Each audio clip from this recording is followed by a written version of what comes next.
Bapak, Ibu, dan saudara-saudara, dan anak-anak yang dikasihi dan yang mengasihi Tuhan, selamat berjumpa kembali dalam peribadatan kita, di mana pada saat ini bersama dengan keluarga kita masing-masing, kita akan membangun ibadat Patuhen Brayat, dan kita juga perlu mengingat bahwa ini juga merupakan persiapan yang pertama bagi kita untuk memasuki perjamuan kudus yang Tuhan sediakan bagi kita di bulan Oktober. Oleh karena itu, dengan mengucap syukur kepada Allah, mari kita bersama-sama menyiapkan hati, pikiran, dan jiwa kita memasuki ibadat kita pada saat ini. Kita mengambil saat hening.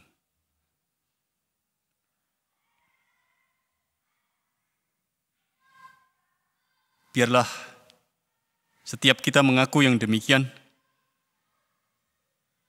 Ibadah kami pada saat ini kami lakukan di dalam nama Allah Bapa yang telah menciptakan langit dan bumi, Allah yang setia pada apa yang sudah diciptakannya dan yang kekal kasih-Nya. Amin. Bersama-sama kita angkat satu pujian mengawali ibadat kita. Hitung Jemaat 249, bait 1 dan bait yang kedua. Serikat persaudaraan.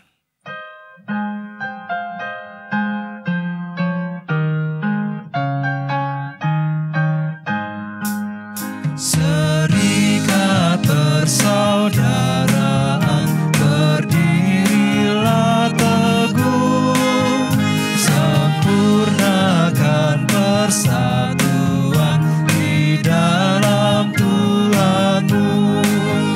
Bersama-sama majulah, dikuatkan iman, berdamai bersejahtera dengan pengasihan. Serikatmu tetap teguh di atas alasan, yaitu satu Tuhanmu dan satulah iman, dan satu juga baptisan, dan Bapa satulah, yang olehmu sekalian dipuji disembah. Bersama dengan seluruh umat Tuhan, kita akan membaca dan merenungkan firman Tuhan. Mari bersama-sama kita mengawalinya di dalam doa, mohon supaya Allah sendiri berkarya di dalam kita akan membaca dan merenungkan sabda-Nya. Bapa yang di sorga, pada saat ini kami anak-anak menghampiri tahta-Mu. Kami ucapkan syukur untuk penyertaan dan pimpinan Tuhan atas hidup kami. Engkau adalah Allah yang mengasihi kami. Engkau adalah Allah yang merancangkan yang terbaik bagi hidup kami. Oleh karena itu, biarkanlah kami mengimani apapun juga yang terjadi dalam hidup kami, apakah itu yang manis ataupun yang pahit, yang menyukacitakan atau yang menyedihkan, semuanya kami pahami sebagai bagian dari rancangan Tuhan yang Tuhan nyatakan bagi kami supaya kami boleh menghayati akan kebaikan Tuhan. Engkau telah memberikan kepada kami kesempatan untuk bekerja sepanjang hari, dan saat ini kami bersama-sama untuk memuji dan mengagungkan Engkau dalam satu persekutuan kudus di dalam Tuhan Yesus Kristus. Apa yang kami ungkapkan melalui pujian dan doa kami, biarkanlah semuanya berkenan di hadapan Tuhan, karena inilah kami Tuhan, anak-anak-Mu, yang dalam segala keterbatasan diri kami belajar untuk memuji dan mengagungkan Engkau, mengungkapkan apa yang dikata hati kami kepada Engkau. Demikian pula kami sungguh merindukan Engkau sebagai Allah kami, yang akan menyampaikan apa yang menjadi kata hati-Mu kepada kami melalui pelayanan firman-Mu. Biarkanlah kami anak-anak-Mu semakin mengerti apa yang Engkau kehendaki atas kami, dan kami semakin mengerti apa yang Engkau inginkan dalam hidup kami, supaya hidup kami boleh menuruti apa yang Engkau kehendaki itu, dan hidup kami boleh jalan dengan apa yang menjadi kehendak-Mu. Kami adalah pribadi-pribadi yang terbatas. Mohon Tuhan menyertai dan mengurapi kami dalam karya Roh Kudus. Biarkanlah kami yang mewartakan sabda-Mu, hanya mendapatkan hikmat itu dari Tuhan dan menyampaikan firman Tuhan dalam seluruh kebenaran yang Tuhan nyatakan bagi kami. Demikian pula saudara kami yang mendengarkan, biarkanlah hanya mendengarkan suara Tuhan, suara yang menghidupkan dan membawa kami ke dalam kebenaran. Karena Tuhan pada saat ini, Engkau yang bersabda atas kami mendengarkannya dalam nama Tuhan Yesus. Amin. Bapak, Ibu, dan saudara-saudara yang dikasihi dan yang mengasihi Tuhan dan anak-anak yang terkasih di dalam nama Tuhan Yesus.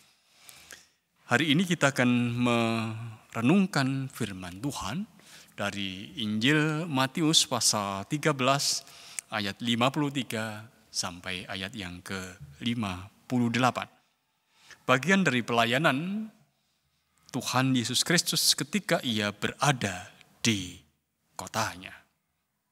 Diberitakan kepada kita berikut. Yesus ditolak di Nazaret. Setelah Yesus selesai menceritakan perumpamaan-perumpamaan itu, ia pun pergi dari situ. Setibanya di tempat asalnya, Yesus mengajar orang-orang di situ di rumah ibadat mereka. Maka takjublah mereka dan berkata, dari mana diperolehnya hikmat itu dan kuasa untuk mengadakan mujizat-mujizat itu? Bukankah ia ini anak tukang kayu? Bukankah ibunya bernama Maria dan saudara-saudaranya, Yakobus, Yusuf, Simon, dan Yudas? Dan bukankah saudara-saudaranya perempuan semuanya ada bersama kita? Jadi, dari mana diperolehnya semuanya itu? Lalu mereka kecewa dan menolak dia. Maka Yesus berkata kepada mereka, seorang nabi dihormati di mana-mana, kecuali di tempat asalnya sendiri dan di rumahnya. Dan karena ketidakpercayaan mereka, tidak banyak mukjizat diadakannya di situ. Demikian firman Tuhan. Yang berbahagia adalah setiap kita yang mendengar dan melihara firman Tuhan dalam hidupnya. Amin. Bapak, Ibu, dan saudara-saudara, dan anak-anak yang terkasih di dalam nama Tuhan Yesus Kristus. Sosok Yesus yang digambarkan di dalam Injil Matius, dalam masa pelayanan yang dilakukannya, setelah peristiwa kematian Yohanes Pembaptis, sampai penolakan orang-orang Nazaret, adalah sosok yang luar biasa. Yesus digambarkan sebagai sosok yang hebat. Artinya bahwa Yesus itu adalah pribadi yang mempesona banyak orang. Ada banyak hal baik yang sudah dilakukannya. Ada banyak hal baik yang sudah diperbuatnya. Pengajaran-pengajarannya adalah pengajaran-pengajaran yang radikal, yang membuat orang terperanggah. Ia hadir sebagai tokoh yang sungguh-sungguh milik kuasa, tapi juga memiliki hikmat di dalam hidupnya. Bahkan berulang kali ditegaskan di dalam Injil, bahwa ia adalah pribadi yang menyatakan kuasanya dengan mukjizat-mukjizat yang dilakukannya. Bisa saja dikatakan, Yesus adalah seorang pribadi yang terbukti kuasa dan hikmatnya, sebagaimana digambarkan di dalam Injil Matius, pun juga dalam Injil-Injil yang lain. Namun demikian saudara-saudara, tiba-tiba banyak orang mempertanyakan kuasa dan hikmatnya itu. Tiba-tiba banyak orang bertanya, dari mana mukjizat yang ada yang diperbuatnya itu? Dari mana ia membuat mukjizat itu dan kuasa dari siapakah yang ada pada dirinya itu? Seolah-olah saudara-saudara, mereka menggugat apa yang sudah dilakukan oleh Tuhan Yesus. Padahal yang dilakukannya sungguhnya adalah sesuatu yang luar biasa hebat. Seolah-olah kemudian mereka menggugat latar belakang kehidupan Yesus, mengorek latar belakang kehidupan Yesus. Dan karena gugatan inilah kemudian mereka kecewa dan kemudian menolak Dia. Mari perhatikan kembali saudara-saudara bacaan kita. Mulai ayat 54 sampai ayat yang ke-57 diberitakan kepada kita. Setibanya di tempat asalnya, Yesus mengajar orang-orang di situ, di rumah ibadat mereka. Maka takjublah mereka dan berkata, dari mana diperoleh hikmat dan kuasa untuk mengadakan mujizat-mujizat itu? Bukankah ia ini anak tukang kayu? Bukankah ibunya bernama Maria dan saudara-saudaranya Yakobus, Yusuf, Simon, dan Yudas?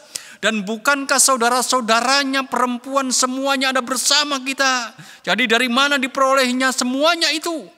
Lalu mereka kecewa dan menolak Dia. Itu yang diungkapkan kepada kita saudara-saudara. Sebenarnya cerita ini ingin mengatakan kepada kita, inilah saudara-saudara, kumpulan orang. Inilah saudara-saudara persekutuan yang menolak kehadiran Allah. Ingat, pada saat Tuhan Yesus mengajar orang-orang di rumah ibadah, di tempat ibadah.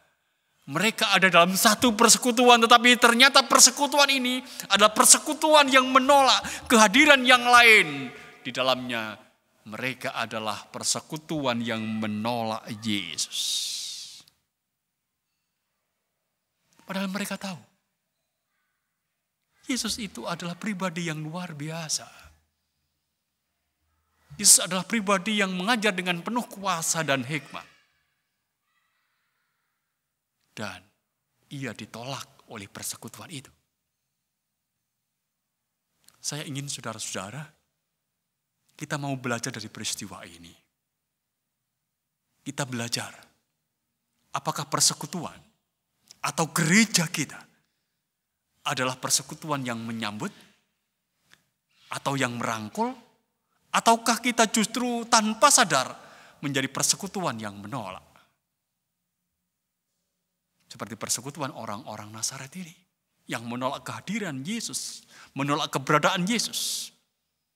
Ada hal-hal yang perlu kita waspadai di dalam kehidupan kita, supaya kita tidak mengulangi lagi peristiwa yang terjadi di Nazaret ini, saudara-saudara. Mereka sebenarnya bukan orang yang jahat. Bukan. Orang-orang di Nazaret ini bukan orang-orang yang jahat. Mereka hanyalah orang-orang yang lengah. Mereka adalah orang-orang yang tidak waspada terhadap kebiasaan yang ada dalam hidup mereka. Hari ini, saya mengajak saudara-saudara untuk melihat kebiasaan-kebiasaan yang ada dalam hidup mereka yang membuat mereka pada akhirnya menolak Yesus, atau membuat mereka pada akhirnya menjadi persekutuan yang menolak kehadiran yang lain. Paling tidak saudara-saudara, saya melihat 3 alasan mendasar. Yang pertama, mereka menjadi persekutuan yang menolak. Itu karena prasangka. Jadi mereka menjadi persekutuan yang menolak itu yang pertama adalah karena prasangka. Ayat 55 menegaskan kepada kita, bukankah ia ini anak tukang kayu? Sekali, bukankah ia ini anak tukang kayu? Kalau kita bertanya saudara-saudara, memangnya ada apa dengan anak tukang kayu? Apakah anak tukang kayu tidak bisa mewujudkan kebenaran, menunjukkan kebenaran? Apakah anak tukang kayu tidak bisa melakukan hal yang besar? Hal-hal yang hebat, hal yang luar biasa? Kalau kita memperhatikan ayat yang ke-55, seperti yang diungkapkan kepada kita, bukankah ia ini anak tukang kayu? Ada sesuatu yang mengusik hati kita, saudara-saudara. Sesuatu yang membuat kita sesungguhnya tidak nyaman dengan kenyataan ini. Ketika kehadiran kebaikan, ketika kehadiran kebenaran, itu dikaitkan dengan status yang ada pada diri seorang, dalam hal ini adalah status Yesus sebagai anak tukang kayu. Ketika mereka mengungkapkan, bukankah dia ini anak tukang kayu? Mereka sebenarnya itu tidak berbicara tentang fakta, tapi mereka berbicara dengan merendahkan orang lain berdasarkan fakta. Karena kita tahu saudara-saudara, tukang kayu itu kelas menengah bawah. Kelas menengah bawah. Jadi seolah-olah dengan apa yang dikatakan, bukankah ini anak tukang kayu, mereka ingin menyampaikan kami tidak mau dipengaruhi oleh seorang yang memiliki kedudukan di bawah atau sekelas dengan saya atau selevel dengan saya, atau saya tidak mau hidup saya dipengaruhi oleh hanya seorang anak tukang kayu. Dan inilah sebenarnya prasangka. Prasangka mereka, anak tukang kayu, itu tidak bisa apa-apa. Prasangka mereka, tukang kayu, itu tidak punya level untuk menjadi seorang pemimpin. Oleh karena itu saudara-saudara, berhati-hatilah. Berhati-hatilah terhadap prasangka dalam kehidupan kita. Sadarilah misalnya gosip. Gosip itu berangkat dari prasangka. Isu itu berangkat dari prasangka. Kalau kita belajar dari perjanjian lama saudara-saudara, satu kasus yang terkenal itu adalah ketika terjadi pembunuhan dalam satu keluarga. Yaitu ketika Kain membunuh Habil. Diungkapkan kepada kita sesungguhnya hal itu terjadi setelah keduanya itu mempersembahkan kepada Allah. Kemudian diceritakan bahwa hati Kain itu menjadi panas. Karena apa? Karena pada saat itu persembahan Habil diterima. Sedangkan persembahan Kain itu ditolak oleh Allah. Kemudian hatinya panas. Kemudian dia membunuh adiknya. Saya menduga saudara-saudara, hati Kain yang panas itu ada, terjadi, mewujud karena prasangka atas adiknya. Kemudian terjadilah pembunuhan atas adiknya. Bapak, Ibu, dan saudara-saudara, dan anak-anak yang dikasihi dan yang mengasihi Tuhan. Sebagai sebuah persekutuan, mari kita mewaspadai akan prasangka kita. Prasangka kita terhadap orang lain. Prasangka kita terhadap persekutuan lain. Prasangka kita terhadap gereja lain. Supaya apa? Supaya kita sungguh-sungguh hidup benar. Tidak hidup di dalam prasangka. Karena ketika kita di dalam prasangka atau prasangka negatif, maka sungguhnya kita akan menjadi persekutuan yang menolak kehadiran yang lain. Seperti persekutuan orang-orang di Nazaret ini. Itu alasan yang pertama. Yang kedua, saudara-saudara, mereka menolak atau mereka menjadi persekutuan yang menolak karena mereka merasa kenal. Mereka merasa kenal. Mari perhatikan lanjutan ayat 55 dan ayat 56. Bukankah ibunya bernama Maria dan saudara-saudaranya, Yakobus, Yusuf, Simon, dan Yudas? Dan bukankah saudara-saudaranya perempuan semuanya ada bersama kita? Itu yang dikatakan kepada kita, saudara-saudara. Bukankah ibunya bernama Maria? Bukankah saudara-saudaranya juga? Kita kenal mereka. Yakobus, Yusuf, Simon, Yudas, dan saudara-saudara perempuan bersama dengan kita. Saudara-saudara, orang-orang atau persekutuan itu merasa kenal. Sekali lagi merasa kenal. Mereka belum mengenal, tapi mereka merasa kenal. Merasa kenal dengan keluarga Yesus, tapi mereka tidak pernah mengenal Yesus. Tapi mereka merasa kenal.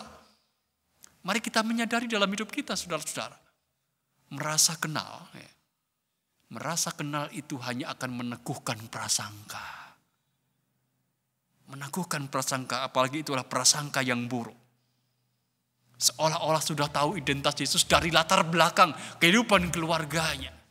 Seolah-olah tahu identitas Yesus, keberadaan Yesus yang sesungguhnya dari mengenal ibunya, mengenal saudara-saudaranya, mengenal keluarga itu. Mereka ketika merasa mengenal, maka mereka memiliki penilaian terhadap keluarga itu. Oleh karena itu saya mengatakan tadi bahwa ini merasa kenal itu meneguhkan prasangka. Jadi gambar sederhana begini saudara-saudara. Katakanlah Bapak A memiliki seorang anak. Bapak A ini adalah seorang pribadi yang sering membuat ulah di satu jemaat. Anaknya bertumbuh menjadi dewasa. Anaknya dikenal sebagai anaknya Bapak A. Kemudian orang lain merasa kenal dengan anaknya. Padahal ia hanya kenal dengan bapaknya. Paling yokoyok Bapak Ini meneguhkan prasangka. Dan orang seperti itu saudara-saudara, orang seperti anaknya Bapak A ini saudara-saudara, pasti akan merasa tertolak karena dirinya, identitas dirinya sungguhnya hanya dikaitkan dengan bapaknya, bukan dirinya sendiri. Oleh karena itu, kalau di Nazaret saudara-saudara, persekutuan yang menolak itu adalah persekutuan yang merasa kenal. Maka sesungguhnya mari kita belajar menjadi persekutuan yang merangkul. Dengan apa? Dengan belajar mengenal. Supaya kita tidak mengulangi kembali peristiwa yang terjadi di Nazaret. Menjadi persekutuan yang menolak. Yang ketiga saudara-saudara, persekutuan yang menolak itu karena mereka memandang remeh orang lain. Memandang remeh orang lain. Dan bukankah saudara-saudaranya perempuan semuanya ada bersama kita? Jadi dari mana diperolehnya semuanya itu? Itu pertanyaan mereka. Ini anak tukang kayu mengajar kita. Ini anak tukang kayu yang saudaranya bersama dengan kita memimpin kita. Ini anak tukang kayu yang hidupnya bersama dengan kita. Kenapa sekarang mereka mengajar kita? Itu yang sebenarnya dikatakan oleh mereka. Oleh orang-orang di Nazaret itu. Wong anak tukang kayu bisa apa? Wong saudara-saudara juga bersama dengan kita. Saudara-saudara seperti kita. Iya bisa apa? Ini yang saya katakan saudara-saudara. Mereka memandang remeh orang lain. Yesus pun juga dipandang remeh. Kehadiran orang lain dipandang sebelah mata. Mari kita menghayati di dalam kehidupan kita. Ketika persekutuan itu memandang remeh orang lain. Maka sesungguhnya persekutuan kita ini berjalan di ambang kehancuran. Ketika persekutuan kita itu meremehkan orang lain. Maka persekutuan kita ini berada di jurang bahaya. Mari ingat apa yang disampaikan Rasul Paulus. Persekutuan gereja itu seperti tubuh Kristus. Maka tidak boleh satu bagian tubuh yang satu dengan yang lain saling meremehkan. Tangan tidak boleh meremehkan mata, mata tidak boleh meremehkan kaki, kaki tidak boleh meremehkan tubuh dan seterusnya. Kalau satu dengan yang saling meremehkan, maka tubuh itu tidak akan berfungsi dengan baik. Gereja yang di dalamnya saling meremehkan, itu juga tidak akan bisa menjadi berkat bagi yang lain. Bapak, Ibu, dan saudara-saudara, dan anak-anak yang dikasihi dan yang mengasihi Tuhan, mari sejenak kita merefleksikan ini ketika kita mulai minggu ini, mempersiapkan diri untuk memasuki perjamuan kudus Tuhan, dan itu adalah perjamuan kudus ekumene. Kita diajar untuk mengingat kembali bahwa Allah menghendaki kesatuan di antara gereja-gereja di muka bumi ini. Ada banyak denominasi, tapi sesungguhnya gereja itu adalah satu. Oleh karena itu, kita yang ada dan hidup bersama dengan gereja-gereja yang hidup bersama-sama dengan persekutuan yang lain, Mari kita belajar untuk apa? Untuk hidup sebagai satu persekutuan yang merangkul. Jadilah sebagai persekutuan yang merangkul, gereja yang merangkul, gereja yang menerima seperti halnya Kristus yang merangkul semua orang, merangkul semua pribadi. Maka kita pun sebagai tubuh Kristus juga harus merangkul semua keberadaan. Dengan apa? Jangan berprasangka buruk terhadap kehadiran orang lain. Belajarlah untuk sungguh-sungguh mengenal orang lain. Jangan merasa kenal dan hindarilah sikap meremehkan orang lain. Karena itu akan membahayakan kehidupan persekutuan kita. Belajarlah dari kehidupan kita, dalam kesederhanaan kita, dari lingkup keluarga kita. Hargailah kehadiran orang lain di mana kita ada bersama hidup dengan orang lain itu. Apakah itu keluarga kita ataupun tetangga kita. Supaya sungguh-sungguh kita pada akhirnya boleh menghayati persekutuan kita yang lebih luas. Gereja kita ada dalam satu persekutuan merangkul gereja-gereja yang ada di atas muka bumi ini, di mana kita hidup. Mari mempersiapkan diri untuk menjadi pribadi yang terbuka, yang merangkul yang lain. Amin. Kita mengambil saat teduh.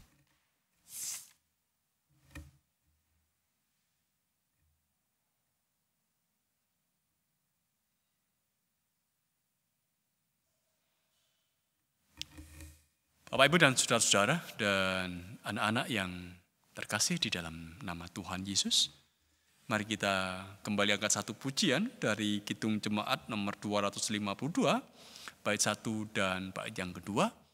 Bersamaan dengan itu kita akan memberikan persembahan kepada Tuhan, batu penjuru gereja.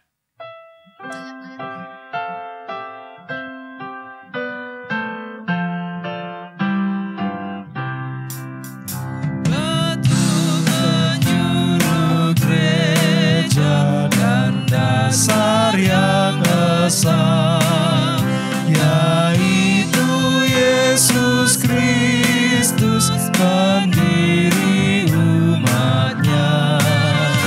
Dengan kurban darahnya, gereja ditebus, baptisan dan firman-Nya membuatnya terpanggil dari bangsa seluruh dunia.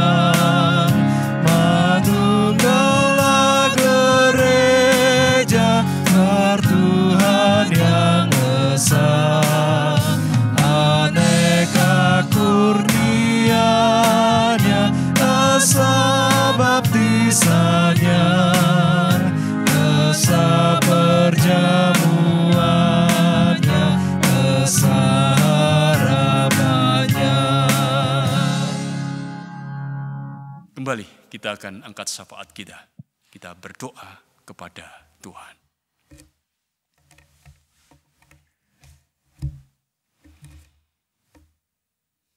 Bapa yang di sorga, pada saat ini kami anak-anak-Mu kembali menghampiri tahta-Mu. Kami ucapkan syukur untuk penyertaan Tuhan sepanjang kami membangun ibadat kami. Walaupun kami menyadari bahwa kami beribadat dalam lingkup keluarga masing-masing, tapi sungguhnya itulah yang Kau kehendaki atas kami dalam situasi saat ini. Supaya kami boleh semakin menghayati akan kemenyatukan kami sebagai satu keluarga di dalam Tuhan Yesus. Apa yang kami ungkapkan melalui puji dan doa kami, biarkanlah semuanya berkenan di hadapan Tuhan.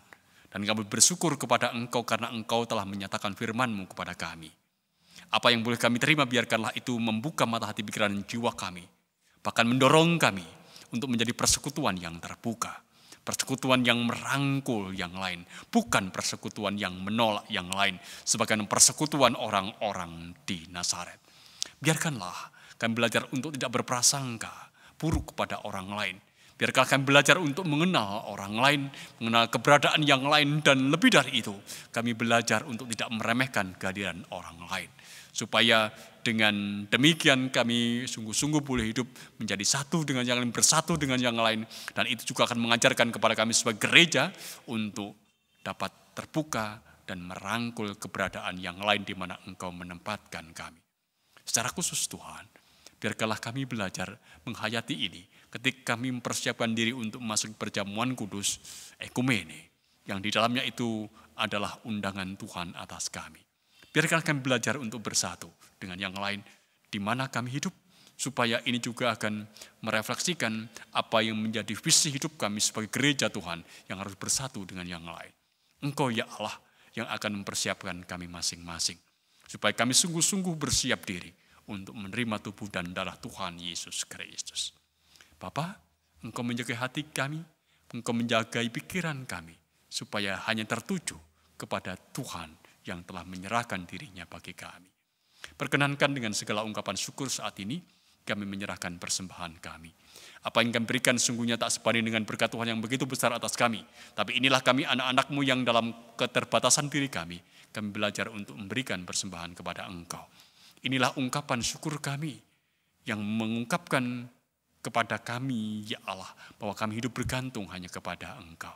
Oleh karena itu, apa yang sudah kami kumpulkan ini, Engkau yang berkatinya dan Engkau juga akan berkati kehidupan kami, supaya kami boleh merasa cukup berkat Tuhan atas kami, dan kami percaya pemeliharaan Tuhan yang tidak pernah ada habisnya dalam hidup kami.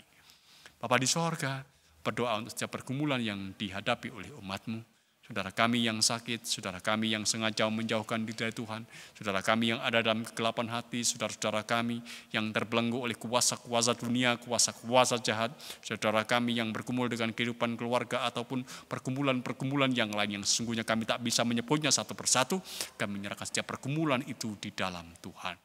Tolonglah ya Tuhan, sembuhkan, dampingi, pimpinlah, dan ajari setiap orang yang ada dalam pergumulan ini untuk sungguh-sungguh percaya bahwa Engkau tidak pernah meninggalkannya, dan saudara kami pada akhirnya boleh keluar dari pergumulan dan semakin dewasa dalam imannya dan percaya bahwa Tuhanlah yang senantiasa menopang hidupnya. Hidupnya akan tetap berpengharapan. Bapa, terima kasih Engkau mengajarkan kepada kami untuk terus berserah kepada Engkau dan mengungkapkan doa kami ini dengan sungguh-sungguh, karena kami percaya Engkau adalah Allah yang memperhatikan hidup kami. Oleh karena itu, biarkanlah pada saat kami juga mohon kepada Engkau, Engkau berkati kami, berkati setiap keluarga kami, berkatilah anak-anak kami, berkatilah suami kami, berkatilah istri kami, berkatilah saudara kami, supaya setiap orang merasakan berkat Tuhan yang luar biasa, berkat Tuhan yang besar, yang memungkinkan setiap orang untuk terus bersyukur kepada Tuhan. Jagai diri kami, terutama ketika pandemi COVID-19 ini mengancam kami. Sesungguhnya kami adalah manusia yang terbatas, manusia yang rentan terhadap penularan COVID-19. Oleh karena itu, ajari kami untuk waspada, tapi ajari kami, ya Tuhan, untuk berserah kepada Tuhan dan percayakan perlindungan Tuhan di dalam kehidupan kami, sehingga kami, anak-anak-Mu, boleh ada dalam keselamatan-Mu. Saudara kami yang sungguhnya terpapar virus ini, Tuhan yang menjaganya, Tuhan yang menyelamatkannya, Tuhan yang memberikan kekuatan, supaya semuanya boleh sembuh karena penyertaan dan pimpinan Tuhan. Pelayanan yang ada di Jemaat Tuhan GKJ Malang, kami menyerahkan kepada Tuhan. Berbagai bentuk pelayanan yang itu dimungkinkan bagi kami untuk melayani Tuhan dengan berbagai macam hal yang sungguhnya itu kami upayakan di tengah-tengah situasi pandemi ini, Tuhan yang berkatinya. Berkatilah kami semuanya, para pelayan-Mu, penatua, diakan, badan pembantu yang ada di dalamnya, bahkan semua warga-Mu, jemaat, ya Tuhan, biarkanlah semuanya boleh dengan sungguh-sungguh mendekatkan hidupnya dalam pelayanan demi kemuliaan nama Tuhan. Ajari kami untuk saling menolong satu dengan yang lain, saling perhatikan, saling peduli, supaya sungguh-sungguh akan menjadi nyata kerajaan Allah hadir di tengah-tengah kehidupan jemaat Tuhan. Bapa, perkenankan pula pada saat kami minta kepada Engkau supaya Engkau menjagai negeri kami. Engkau memimpin para pemimpin negeri kami supaya mereka beroleh hikmat Tuhan, boleh penyertaan Tuhan, dan karena hikmat Tuhan mereka boleh mengambil setiap kebijakan yang sesuai dengan apa yang menjadi kehendak Tuhan, dan pada akhirnya negeri ini boleh merasakan damai dan sejahtera Tuhan. Kami percaya akan kebaikan Tuhan yang akan Tuhan nyatakan bagi kami. Oleh karena itu, biarkanlah kami anak-anak-Mu dengan sepenuh hati percaya akan rancangan Tuhan yang Tuhan nyatakan bagi kami. Kami juga berdoa untuk pewartaan Injil yang dilakukan oleh umat-Mu. siapapun juga mereka yang bertanggung jawab atas kehidupan imannya, biarkah pewartaan Injil tetap dilakukan dengan apa yang dikatakan dan dilakukan. Supaya Injil-Mu, ya Allah, akan tersebar di atas muka bumi, dan setiap orang boleh mengaku bahwa Engkau adalah Sang Penyelamat dalam Kristus Yesus. Bapa, kami mengungkapkan doa kami yang ada dalam keterbatasan ini, hanya dalam nama Tuhan kami Yesus Kristus yang menjadi juru selamat kami yang hidup. Amin. Bapak, Ibu, dan saudara-saudara, dan anak-anak yang dikasihi dan yang mengasihi Tuhan, mari kita kembali ke satu pujian mengakhiri ibadah kita dari Hitung Jemaat nomor 256. Bait 1 dan bait yang ketiga, kita satu di dalam Tuhan.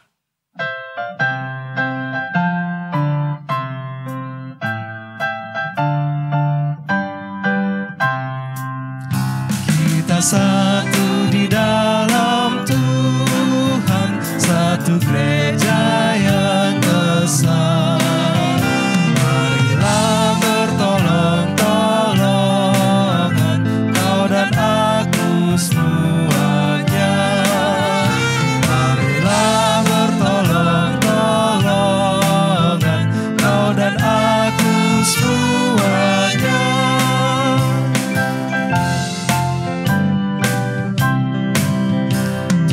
Selalu memelihara seluruh alam semesta.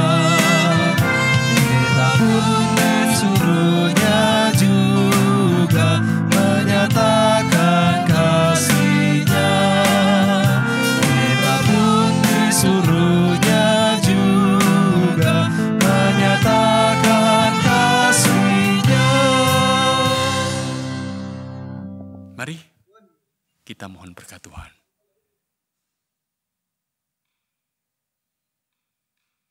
Allah yang kami sebut dalam nama Bapa, Putra, dan Roh Kudus, yang menjadi sumber dari segala berkat, hikmat, kemuliaan, keselamatan, dan damai sejahtera, beserta dengan kita semua, saat ini dan selamanya. Amin. Demikian Bapak, Ibu, dan saudara-saudara dan anak-anak yang dikasihi dan yang mengasihi Tuhan, ibadah kita pada saat boleh kita akhiri. Sekali lagi ini adalah ibadah untuk persiapan yang pertama, perjamuan kudus ekumene. Tuhan menyertai kita dan berkati kita, mempersiapkan diri kita. Terima kasih.